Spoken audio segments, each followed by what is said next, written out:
This is the European edition of Breaking Banks, the world's #1 fintech podcast and radio show. We bring you the European unicorns, startups, founders, regulators, and leaders innovating the rapidly evolving fintech scene today. A truly localized podcast with both English and local language content, with some of the world's most well-known hosts and influencers in the fintech sector globally. Join us every week as we explore what makes the European Union a phenomenal proving ground for many of the fastest growing fintech players in the world today. Okay, let's roll. Hello everyone, and very much welcome to another Breaking Banks Europe. And today we're going to talk about sustainable finance. It's a really interesting topic, very hot in the sector at the moment.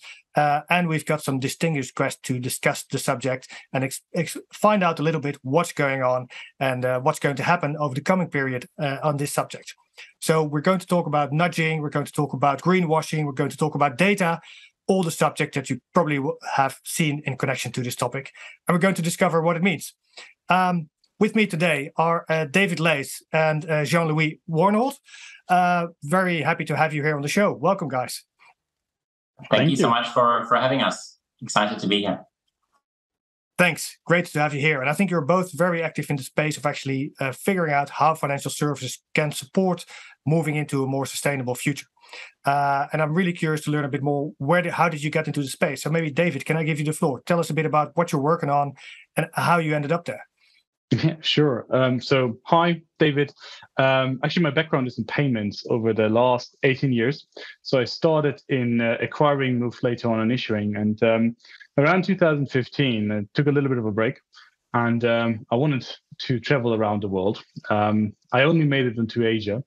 That's another fun story because then the boat sunk, but that's a different story for a different podcast. And stuck in Asia, I was discovering this beautiful landscape. And actually, I ended up with most of those beautiful beaches. And I saw a lot of trash flying around. And being German and what Germans can really do well is complaining. So I complained, why is no one cleaning this up? I mean, it's so beautiful here. And why is the trash flying around? And because I had a bit of time, I actually was looking into the problems. And it was the first time I actually had time and I really discovered the entire topic around sustainability and why we have a problem and why is this environmental and plastic pollution and carbon. Before that, it was pure payments and everything around us in my world. That's also interesting because I think this is far beyond what we very often talk about these days, like the carbon overkill that we have on the planet. Yeah. This was really about physical pollution you could see, right? So yeah, a really clear incentive as well to do something about it. That was the first thing where I really noticed it, right? Carbon is such an abstract thing, and I don't smell it, I can see it. I cannot really relate to it. And this is what triggered me. And because I had a bit of time, I basically dived into this topic. And the first kind of immediate reaction I had is like, okay, that's weird. Why is no one working on this if it's really such a big problem? Yep. So actually, my first reaction was like, is that true? Because otherwise, the entire world would try to find solutions around it and not just, lying around. So that was what hooked me. And then the second reaction was like, okay, if it's that bad, what can I do? Is it really just a business case, or is it up for scientists to solve this problem, or is it actually has something to do with me? And I started to look at all of those tools that have been around, like calculate your carbon footprint things, and I have to fill out formulas and all of that stuff. And at some point it says, oh yeah, you are at X amount of carbon roughly a year. And it's like, cool. Now, is that a lot, or is that actually a problem, or what are the next steps? And so actually, I think it's like a lot of consumers, we see now, we acknowledge the problem, we want to do something, but it's so complex that I want some guidance, right? And this is how the entire journey began. And so as of now, I'm one of the co-founders of Ecolytiq. And we built a technology and data analytics software that helps us as consumers to understand our individual influence on the planet and help us to understand what we can do better by analyzing our purchase behavior and giving us tips and tricks and nudges all the time at the right information to kind of, take our hand and trying to reduce our individual footprint on the basis of financial transactions, because this is where a lot of information comes together, and it's a great journey to start with. Great. I think really interesting solution. And so just to make it really practical, right? So how do people get access to this? Is this something that they would get from their bank or their credit card provider as an additional service, or can they sign up for that on their own? How does that work? Yeah, correct. So we work really in the B2B space, or rather B2B2C. That means our customers are the banks that implement our solution, and through their mobile offering or online offering, customers can basically experience this. So we don't have any end consumer facing apps. Unfortunately, you cannot sign up to something and can just start using it. We are really the party in the background of the banks. Very good. So people should knock on the doors of their existing providers to make them work with you, basically. Exactly. Very good. Well, thanks. I think that's a really interesting story about Ecolytiq, and we'll definitely dive in deeper a bit there. But Jean-Louis, you're pretty close to this space, but I'm really curious about how you got here as well with the work you do with Future. Yeah, thank you. So to be honest, I was pretty ignorant about climate change for most of my life. I think my big passion was looking to bring more business and more investment into emerging markets, particularly in East and West Africa. And so I spent the first part of my career both as an advisor in the Obama administration and then building startups in places like Ghana, Kenya, and Tanzania. And so that was my passion and kind of climate change. You know, I knew something, but I just didn't know enough. For me, that changed dramatically when I saw firsthand what the impacts are of climate change in communities in northern Kenya, where you have a mix of high humidity and very high heat. You have repeated extreme weather events that are often not even kind of publicized and recorded, and there are no safety nets. And it was apparent to me, just about a year and a half ago, that everything that I was so passionate about, certainly on the African continent, was ultimately threatened by climate change, right? Because the way it was disrupting livelihoods was so deep and profound that I felt everything else that I've been doing was just not going to matter unless there is a solution or a part of a solution to the bigger problem. And so that kind of became my obsession, kind of trying to figure out, well, you know, what, if any, contribution I might be able to make. And I really started with myself, right? We've had an atrocious carbon footprint as our family, right? Living in the American suburbs. And I kind of figured out, what can we do, right? So I looked at planting trees, and I realized, to offset our carbon footprint, we have to plant over 7,000 trees, and we got to make sure that we look after them, year after year, and they grow from small trees to big trees. And that just seemed daunting. And I started looking at consumption choices, initially publishing everything that we bought online, right? From the milk to the t-shirts that we buy, and then working with the academic community and kind of friends and colleagues to try and score that, right? Really in a crowdsourced way. And I realized that climate change and the solutions to climate change are often presented as these kind of stark choices, right? You eat meat, you're a vegan, you fly, you don't fly. But what I realized that there are so many opportunities for me to dramatically reduce my carbon footprint with the right nudges and the right information that aren't hard at all. And so Future is focusing on choices that every family, every household can make that are good for your wallet and good for the planet. It's kind of no-brainers where you can save some cash and you can save carbon. And we are building the ecosystem to kind of help you understand what choices matter, what choices matter less, and then understand the financial impact of those choices as well. Yeah, nice. And I think so you've attached that to a credit card, right? Or at least a payment means as well, where you could actually get nudges to do the right thing.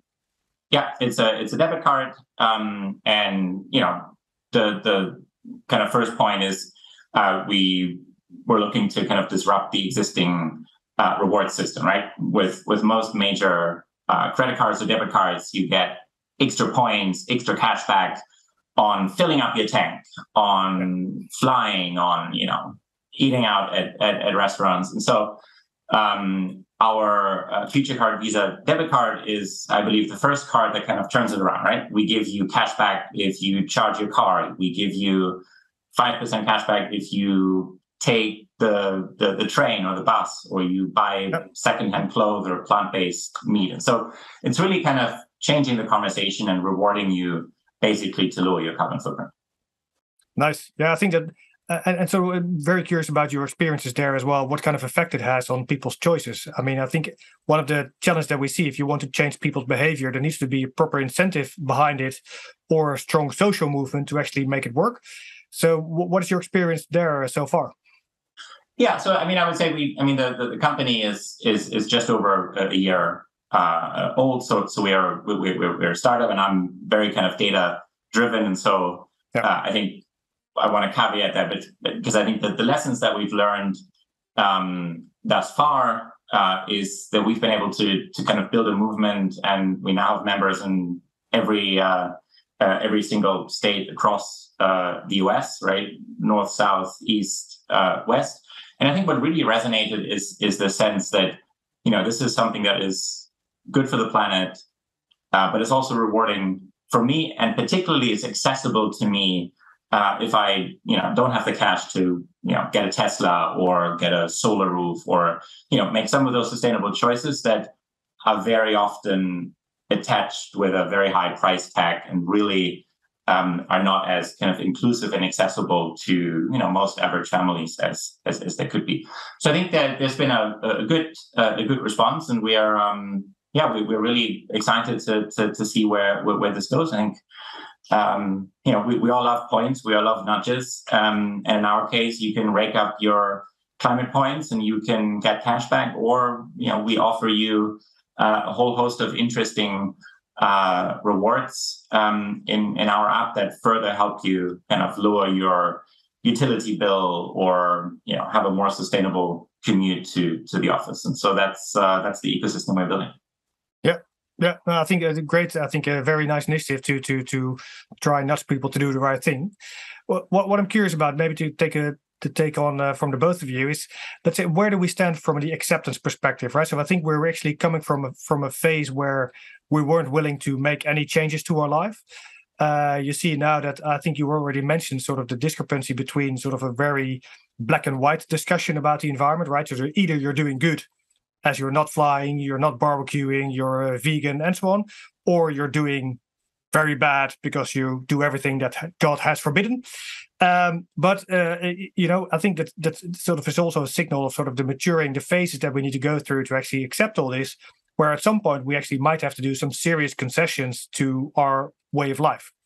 I'm really curious about your take on that. So what's your vision, since you really dive into the data as well, both of you, into, what is the actual impact of the choices that we make? And is it just, if we all do 50% better, are we actually on the right track, or are we actually way away from, doing the right thing? That's, I think, I always find an interesting discussion as well, to also appeal a bit to people, because I think we're definitely at the stage where everyone wants to make some effort, but we're not willing to give up everything, right? So I think that's a journey that we have to make to come to a point that we actually are, in sync with, our future life at some point. Yeah, David, I think you're right.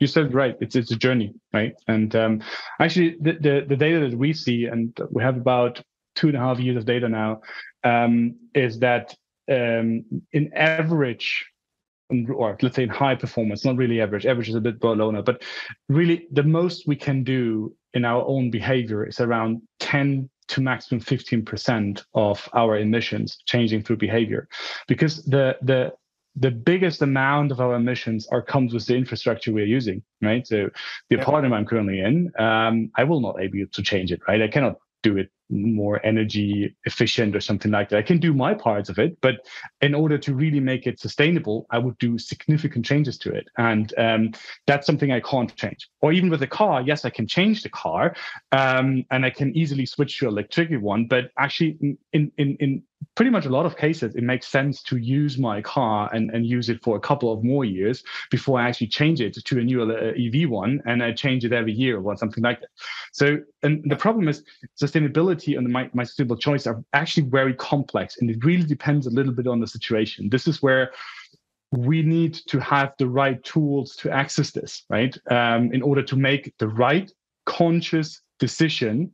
And that is limited. But what we can do, if we all starting acting together, it accumulates quite dramatically. And what's happening is we are setting focus for industries, right? Right now, I give you a very, very interesting or very simple example. So I'm primarily vegan. I'm not saying I'm a vegan because sometimes I really like meat, and I'm admitted here, even an environmentalist, but I rarely eat it, right? So. And it's very funny when I go to friends and they're not that into environmentalism, whatever, and say, hey, let's meet at one of my favorite restaurants, a vegan restaurant. It's like, oh, vegan, really? But if I invite them and say, hey, let's meet there, and I don't say anything, they go out there and say, wow, this was really, really good food. It's like, do you actually notice this is all vegan? What? No, never, right? And it's this changes that we have to do society-wise, right? Vegan food is not bad. And actually, if you give the right recipes, your mind will be blowing, saying, "Really, this is so good." And I think this is what's happening with changes. We need to overcome them, and slowly but surely, we're going through the steps. We're saying, "Okay, I can do this. I don't need everyday meat. Actually, as long as I know the alternatives and they're super yummy, I'm going to eat it, because I'm not going to eat meat because I want to eat meat. I eat meat because it's tasty, right? And if I have a good, tasty alternative, of course I like variations, but that's me. Some other people maybe not. But I think this is where we really need to have this. We need to break through this barriers and saying, hey, small changes, as you said at the beginning, it's a journey. Small changes, step by step, and it will accumulate up, and it will change in our society. So I live in Berlin. I can go out and be a vegan person in Berlin easily and have the best food in most of the restaurants. I just come back from Portugal. It's almost impossible in the landscape to get anything without meat or any kind of dairy products. And it takes longer there, but that's fine, right? I mean, it's a journey. And I think the way we're looking at this, and I think the reason that we've focused on kind of personal consumption is because in my view, I think everything is connected, and I think depending on how you look at kind of personal consumption and what it entails, I think you can say it's a kind of smaller piece. I think for us, I think we're really looking at this as the majority of emissions, right? Because it impacts how our electric grid is structured. It impacts what the energy matrix looks like. It impacts how people get to and from work, right? I'm here in New York, and obviously I take the metro. I can take a city bike, or I can take a new Revel Tesla taxi, and do that in a way that's definitely has a materially lower carbon footprint. And I think what we often find is that the choices that matter are not as readily transparent. So I like the example, David, that you mentioned around the choices for plant-based meat and dairy, for example, right? I have a family. We have kids. We consume an enormous amount of dairy. We barely eat meat. So when we started really dissecting our carbon footprint, really on the item by item level, right? The milk, the cheese, like everything that's in our fridge, everything that we consume on a day-to-day basis, we realized that dairy is huge, right? Because we consume an enormous amount of milk. We didn't like a lot of the alternative, but we actually did a sampling as a family. So we tried, 7 different varieties, and we found one that we really liked, and that's what we switched to. It's not hard at all, right? It just it's got, based on the studies, it's got roughly a 75% lower carbon footprint, and has not changed anything, right? It's lower, actually no cholesterol, so it's better for our health. And so these are no-brainer choices, and I think there are a lot of them. And we actually look deep into the data with kind of former colleagues and friends at at the Martin School at Oxford, or at the Columbia Climate School, or in Arizona, to understand those choices in detail. And there are a lot of kind of common sense ones. I save money, I save carbon, and I'm also sending a signal to the market. And I think that's where I think this kind of, our focus on kind of personal consumption, and I think the more system-based thinking is really coming together. Yeah, I think that's important. Sorry if I jump in. The signal, right? Even though maybe our actions right now are not so, and we can do dramatic changes, but that requires a lot of changes, which a lot of us are not willing to take right now. And that's fine, right? Because it's a journey. But sending the signals means we're going to drive the market in the long run. And that is, I think, is the key message here is let's start step by step. And if more and more people ditching milk, well, the milk producers will have a problem and they will look into other directions. Do they like it? Of course not. It's their business model, right? But I think this is what needs to be changed. And this is, I think, the great power of the consumer. If we as consumers do a conscious choice, the industries needs to follow, and they will find other alternatives, and that's okay. Yeah, I think that's definitely a great suggestion there. And I think I'd love to talk to you a little bit more about what the role of the financial industry is going to be to actually help us make this transition and complete the journey. But we'll do that after the break. So I'll talk to you in a bit. The FTS Group builds innovation ecosystems. We engage incumbents, investors, entrepreneurs, technology partners, and regulators to build trusted and connected fintech tribes around the world. We firmly believe that innovation in financial services will truly improve people's lives. Learn more on ftsgroup.eu.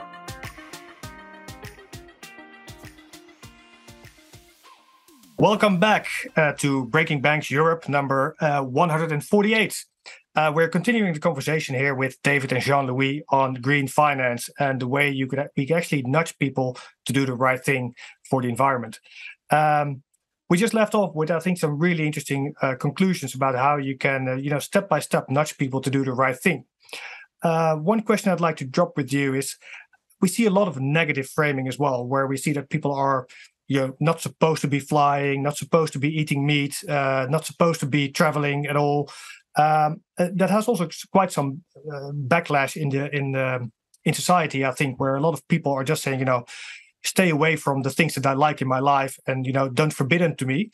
You get kind of a sort of resistance towards the whole sustainability movement. I'm just curious about your thoughts there on that, and perhaps on also how we can prevent this polarization. Jean-Louis, can I start with you? Perhaps I'm curious about your thoughts. I think for us, I think I think one of the things that we certainly celebrate at Future is that we have members in every state across the US, right? It doesn't matter what the political affiliation is, or it doesn't matter what the particular demographic is, because I think there's a sense that there are choices that we can make that make sense to a whole host of families, and that are not necessarily a black and white. And I think for us, it was really important to focus on the positive messaging, and just figure out how can we make those choices more accessible. What I mentioned at the start of the show is that for us it was fairly easy to switch to solar roof and to kind of switch to electric vehicles, but those choices are not yet as accessible as they should be. And so I think presenting them more broadly and making sure that more families have the opportunity to make those choices and decisions, I think is absolutely crucial. And what Future with our Future card is focusing on is just trying to present options to you that just make sense. Like, we switch all of our shopping to secondhand, right? It's the same brands. I cannot tell the difference in terms of the quality oftentimes. And again, it nudges the industry to kind of take circularity and resource use more seriously. But I've also saved at least $1,000, and my kids couldn't care less whether it's brand new, or it's coming kind of from one of the kind of secondhand circular fashion marketplaces. And those actions actually can drive not kilograms and kilograms, but like tons and tons of carbon emissions. And championing this and really empowering consumers to go in that direction, I think is still at the beginning, but I think it's a huge opportunity for really a significant shift in just how we consume and how kind of our everyday lives function in terms of the choices that we make. Yeah. What's your thought on that, David? Yeah, thanks to Ed. I think you said it quite well. It's not a black and white discussion, right? It's actually it's a difficult one sometimes, and I think it's complex, and it depends on the scenarios. And I think in many cases we don't want to tell anyone don't eat meat. That's not what we want to do. What science does is basically these are the implications if you eat meat, and yes, they have a large portion of carbon emissions, and that's all what we're telling you. You can still eat it, that's fine, but we're basically giving the responsibilities then back to you. And I think this is what a lot of people don't like. It's like, oh, suddenly I'm responsible, that I love meat, right? And this is where people become defensive and saying, why? I mean, I always ate meat, and so on and so on. I think this is with a lot of industries, but it's a complex topic. We need transparency, and we need to measure it, and then we can start to take conscious action on around it. And I think in the entire public discussions, yes, we have very extreme environmentalists, and to some extent, I think they're not helping in the sense of, because then the discussion's becoming more extreme, and the gap between the deniers and the other part becomes even more. But on the other hand, we really need to speed up our efforts, right? I mean, it's not like we still have a lot of time. We really run into dramatic problems that affect all of us. So we should speed up. And that's why I think, do I always support it? No, but I think we need also sometimes more radical extremes to really show there are people they really deeply care, and they're really frightened, and this is their way they're expressing it. Should we all then start panicking? Of course not, but we should at least allow or be open for it, and have an open mind to say, okay, I acknowledge there's a problem. Let me look what I can do, and step by step. And it might be a lot at the beginning. It might be small steps. And I think this is, a lot of people ask me, what can I do? I said, start building up knowledge. Once you go down the rabbit hole of climate change and environmentalism, there's no way back. And you go deeper and deeper, and you're becoming, you will follow this path forever, because it's super exciting, it's fascinating, you learn a lot, and actually it's motivating, because at some point you will see you actually can have a change and influence, and that's very empowering. And I think I want more people to having this experience. So just be open-minded is the best advice in those controversial discussions. Yeah. No, very, very nice that you mentioned that. I think I fully agree with that. It's that we should empower them and hopefully get the insight to make the choices themselves. Jean-Louis. Exactly. And I think there's also, there's a lot of innovation and excitement, and also a lot of kind of fun to be had along the way, right? Like, as you think about, how can I get to work more sustainably, right? Maybe you love riding the scooter, and you leave your car at home more often, and it's just tremendous amount of joy and fun on a crisp morning. And so I think it's a space that is kind of now ripe with so many new options and inventions, and that also creates excitement. I remember when our solar roof came, right, and it was you couldn't tell that it was solar, right, because it was kind of all in the tiles. Right? All the neighbors would kind of stop and say, like, what's going on here? Like, you have a glass roof, like what's happening? And so there's a tremendous amount of just new stuff that is fun and interesting as well. And if we can kind of spur that and the innovation behind it, and then leverage the financial sector to just make it much more accessible, right? I think the challenge that we face is that it's kind of climate change and the discussions around it are very often kind of defined as I'm the consumer, can't do a lot, it's overwhelming, and it's for kind of governments and big corporations to fix. And I think recognizing that we're living in a kind of connected economy, and when I'm filling up my tank, right, that is kind of part of what's driving the consumption of oil in the economy. And if I make the decision that I need to order something today and I get it like a week ago, because everything is kind of instantly shipped, right? These are choices that have implications that are kind of far beyond my households, and there are a lot of those choices.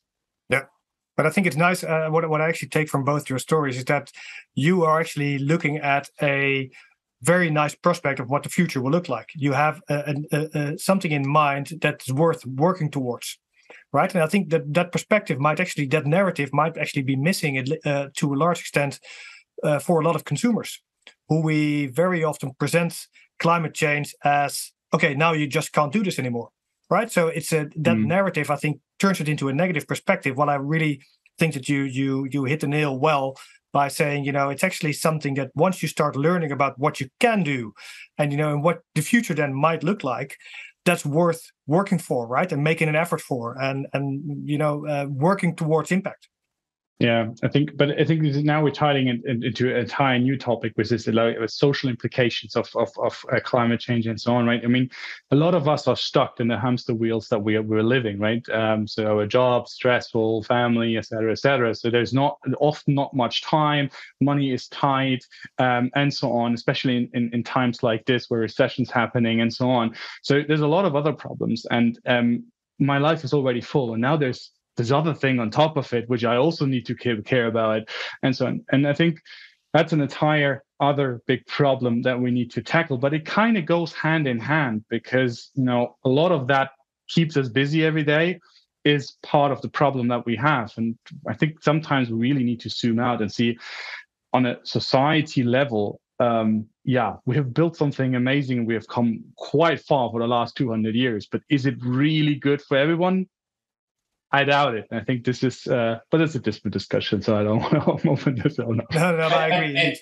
Yeah. But I think, again, I think there is such a huge opportunity to just create more transparency in what really matters. The Financial Times did an interesting survey, I think, a year and some ago, asking about, what do you think really has an impact on climate change. And if I recall correctly, I think it was, recycling and LED light bulbs kind of ranking all the way at the top.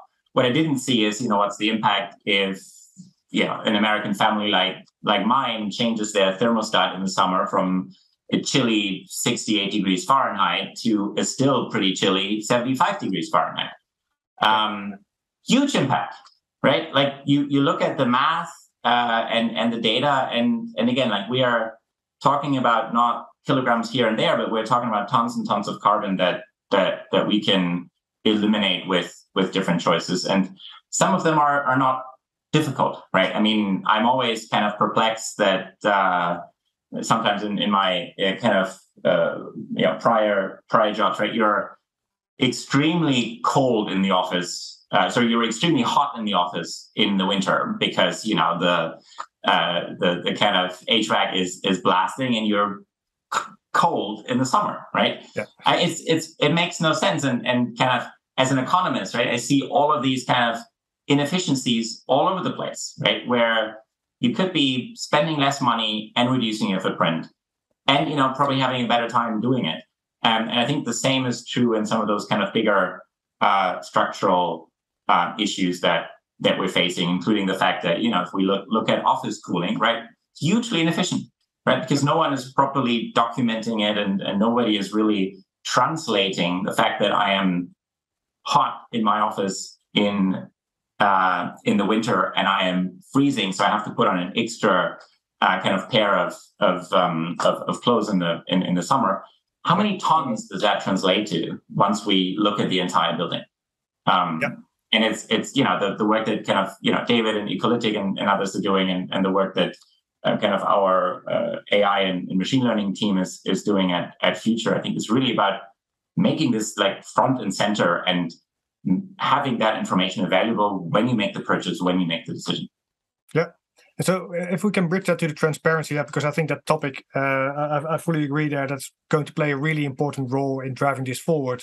And we see, of course, on one hand that government needs to sort of assess whether the price points are at the right level where they want them to be. If you want to stimulate proper behavior versus bad behavior, kind of whether that actually pricing sustains that, right? Because at some point, otherwise, people with a smaller budget would always go for the cheaper option, which might actually have a negative impact on the environment. But of course, besides government, we see that there's also quite a strong tendency from society to ask the financial industries to step in. I'm just really curious about the role that you see ahead there. I think you both collaborate with financial institutions a lot, so you see already that relationship evolve. Where is that going to go from here onwards? How do you think that the societal expectations, as well as I think also the internal drive of the financial industry to make impact, how is that going to evolve? Happy to jump in. So I think it is, when you look from our perspective, obviously we're looking at the retail side and saying, okay, there's a lot of data you already have in your basements for decades. Let's use them in order to build transparency and education and, ultimately the engagement, awareness, and empowerment to consumers to actually drive change. But on the other hand, I think this is one thing that we can do and what we're specialized in. But on the other hand, in the larger picture, we need to transform our economy into something that is more sustainable. And, I can tell the consumers, leave your car back home, best case, sell it and only use public transport.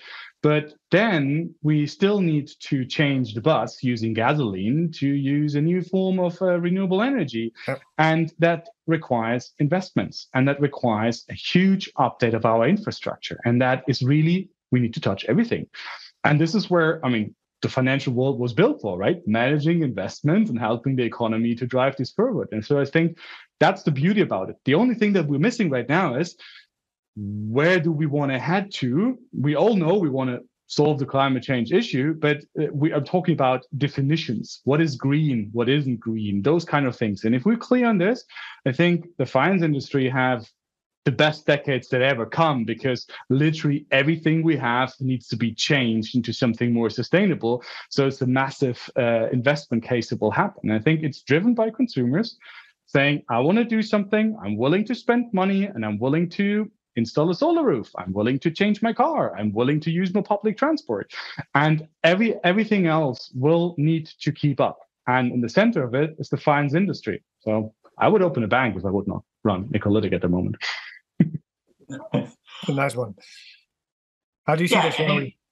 I agree. I think there's a huge investment case ahead, because we're really in really disruptive times, right? And disruptive times is when kind of smart investments kind of come to the fore that can really act as a catalyst of change, but also benefit from that change and some of these new aspects of the economy as well. And then I think on the very kind of individual level, I think we are kind of looking to a future where banks and other financial institutions can play more of a bridging role to enable choices for a greater number of households, right? And this doesn't have to be the solar roof or the solar panel or the electric car, right? It doesn't just have to be kind of the big purchases, right? Even an electric bike is still fairly expensive for a lot of families.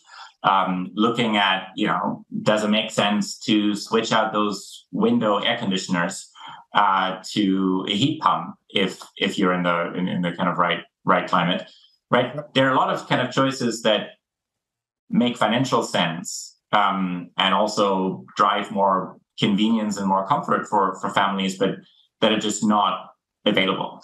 And I think that's really a major challenge. And I think I'm also looking at this globally, I think often the conversation is, centered on, the American consumer or the European consumer. But we're looking at large emerging markets where if we are really inspiring families who might buy a car for the first time to opt for the electric option, and we want to kind of create the infrastructure to do that, I think the financial system really has to focus on these markets where a lot of carbon is going to come from in the future if we don't create kind of the level playing field and the kind of systems, and as David mentioned, the infrastructure to make it worthwhile to get in EV in Kenya or in Ghana or in kind of other fast-growing emerging markets around the world. It's nice that you make that bridge as well, because I think both of you drew your inspiration to actually go into this field from emerging markets, right? David in Asia and Jean-Louis, you in Africa, sure, where you actually saw things go wrong that drove you to actually move into creating future or Ecolytiq. So I think that's really interesting to see what we can do there. I think it's quite a big chunk of work there still, if you look at the way we're currently dealing with development aid and how we're supporting these economies. I think definitely one of the topics that should be on the agenda there. I think you're absolutely right. I just want to confirm it, but I don't want to jump in. All right. No, so I think that's definitely a nice one. So so the financial industry should look at basically providing the information, should help in financing and allowing for investment opportunities to be directed in the right way, and actually they could benefit from them largely, if I summarize that correctly. And I think there's a lot of help to be done as well in actually getting things done. I see, for example, as well, very often that people are pretty helpless to actually figure out what to do, right? So there's very strong need for an advisory role as well to sometimes just get help with, understanding what you, for example, could do to actually improve the economic the ecological footprint of your house, for example, or what the impact of your travel might be, or what choices you can make that actually might be on the better hand, and just get simple help. Already, I see, for example, that there's a lot of subsidies going around to support people to make the right choice, but now and then you actually find that these subsidies are actually written in a form that most people don't have access to it, right? Technically they would, but they just won't understand what to have to do. It's just too cumbersome. And so I think there's a lot of room for improvement as well as advisory, I think, for people to one hand see their impact, but also get really strong handled. And I think that's also what you mentioned before, to have choices and to be able to pick the right one, right? What we see as well, especially in Europe, I think, is the regulators moving into this space as well. They really want to nudge the financial industry to, on one hand, create transparency, for example, with the taxonomy for ESG matters from the European Committee, as well as that you see, I think, across the board worldwide, you see that everyone's trying to create much more transparency, reporting on the impact of investments that are being made, customers that are being served. David, what do you think? What's the impact of that? Is that helping at the moment, or does it also create another problem for example, the financial institutions you work with? No, I mean, we all have to do something, right? And that includes also regulators, that includes the financial industry, it includes us as consumers, and many more. So I think overall it's helping. At the same time, it's also limited, or let's say influenced by the system that we have created. If you think about what we call green, is it really natural gas? Is it really sustainable or not? Now, do you think it is? I think we all know where this is coming from and why it ended up there. But it's a first start, right? And I think regulation changes over time as well. As long as we really understand this is a journey, and also regulators understand and saying this is a journey, we need to work hand in hand. It's often that regulation in the market is seen as this government stepping in and want to kill our business and so on. But frankly, sometimes they have to step in because you stepped over a couple of boundaries which you shouldn't step the first hand. And probably if it would affect your own children, you wouldn't do it either, right? But the market anyway has developed into it. So I think regulation is a good thing, and I would embrace it as long as regulations are keeping up with where the world needs to head to. And this is sometimes where regulation is sometimes seen a bit too slow. And I think that's also a problem. So it's really for both sides, right? let's work hand in hand. And then I think it's actually a good movement. And that's overall for the entire topic sustainability.